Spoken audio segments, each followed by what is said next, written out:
শুভরাত্রি বন্ধুরা, আজকে আমি তোমাদেরকে টুথ প্যান্ট দিয়ে এক টুপি আর হাতের মোজা বানিয়ে দেখাবো। তো আমি মার্ক করে দেখিয়ে দিলাম যে কিভাবে কাটতে হবে, ওইভাবে কেটে সুন্দরভাবে আর এইভাবে সেলাই করতে হবে। তো আমি উল্টো করে নিয়েছি এবং সেলাই করছি, সুন্দরভাবে সেলাই করছি। তো এটা ছোট বাচ্চার হবে, তো একটু বড় সাইজের প্যান্ট গুলো দিয়ে আবার বড় বাচ্চারও করা যায়। তো আমি ছোট চুজ প্যান্ট নিয়েছি যেহেতু আমার ছোট বাচ্চা। তো আমার সেলাই করা প্রায় কমপ্লিট হয়ে এসেছে। সেলাই করা যখন প্রায় কমপ্লিট হয়ে যাবে তখন আমি এটাকে উল্টো করে দিয়ে আমার বাচ্চাটাকে পরিয়ে দিব। তো দেখো, আমার সেলাই করা প্রায় কমপ্লিট।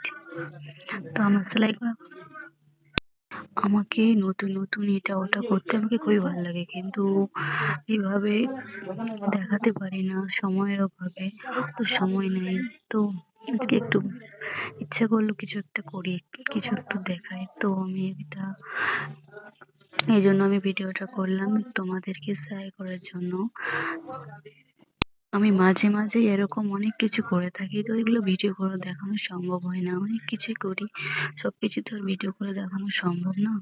তো আমার সেলাই হয়ে গেছে, এখন আমি এটা আমার বাচ্চাকে পরিয়ে দিব।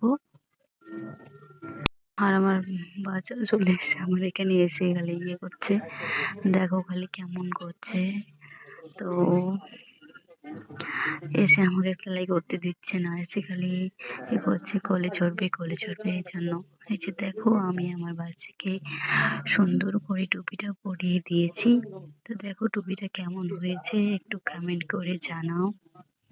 আমার তো বেশ ভালোই লাগলো, আর নতুন নতুন জিনিস করতে আমাকে খুব ভালোই লাগে। তো টুপিটা আমি ওকে পরিয়ে দিয়েছি, দেখো টুপিটা সুন্দরই হয়েছে, মাথার মাপে হয়েছে। তো